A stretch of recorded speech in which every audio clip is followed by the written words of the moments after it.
राज्यातील मुंबई, नवी मुंबई आणि ठाणे या तीन शहरातल्या नागरिकांसाठी अर्थसंकल्पात इंधन दरात कपातीची घोषणा झाली आहे। व्हॅटमधील कपातीमुळे मध्यरात्रीपासून मुंबई, नवी मुंबई आणि ठाण्यात पेट्रोलच्या दरात 65 पैसे कमी होतील। त्याचप्रमाणे डिझेलचे दर तीनही शहरात सुमारे 2.5 रुपयांनी स्वस्त होणार आहे। तर मध्यरात्री 12 वाजल्यापासून पेट्रोल आणि डिझेलचे भाव 65 पैशांनी कमी करणार असल्याची घोषणा आज अर्थसंकल्पीय अधिवेशनामध्ये राज्याचे उपमुख्यमंत्री अजित पवारांनी केली। ठाणे, नवी मुंबई आणि मुंबईसाठी हे दर कमी होणार असून या संदर्भात ठाणेकरांनी नेमका काय कौल दिलाय याचा आढावा घेतलाय आमच्या प्रतिनिधी भाग्यश्री प्रधान आचार्य यांनी। राज्याचे उपमुख्यमंत्री अजित पवार यांनी आज अर्थसंकल्प सादर केला। पावसाळी अधिवेशन सुरू आहे। या अधिवेशनात त्यांनी घोषणा केली की पेट्रोल आणि डिझेलचे दर 65 पैशांनी कमी होणार आहेत। मात्र आपण जर बघितलं तर सध्याचे हे जे दर आहेत हे 105 रुपये पर लिटर असं आहे। त्यामुळे 65 पैसे कमी करून नागरिकांना त्याचा किती फायदा होणार हे आपण त्यांच्याकडनं जाणून घेऊया।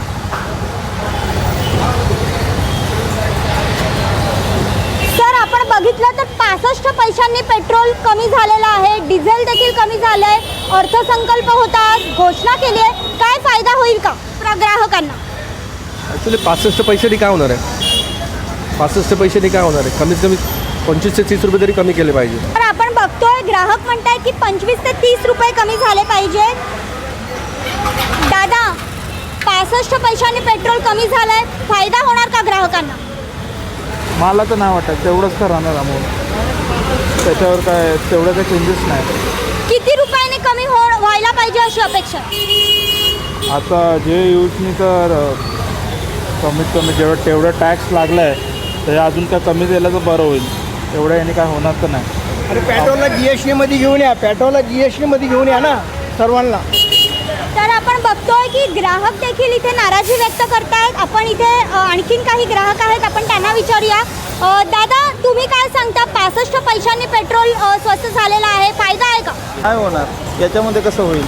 अजून कमी झालं पाहिजे, 10-15 रुपये नंतर कमी झालं पाहिजे। तर नक्कीच। तर आपण बघतोय की ग्राहक जे म्हणतात ते 10-15 रुपयांनी पेट्रोल आणि डिझेल जर स्वस्त झालं तरच याचा काहीतरी फायदा होईल असं इथे ग्राहक सांगतायत। आपण जर पाहिलं तर आता अधिवेशन अजून सुरू आहे, त्यामुळे ग्राहक देखील मागणी करताना दिसतात की पेट्रोल अजून कमी करा, जेणेकरून सामान्य नागरिकांच्या खिशाला परवडेल।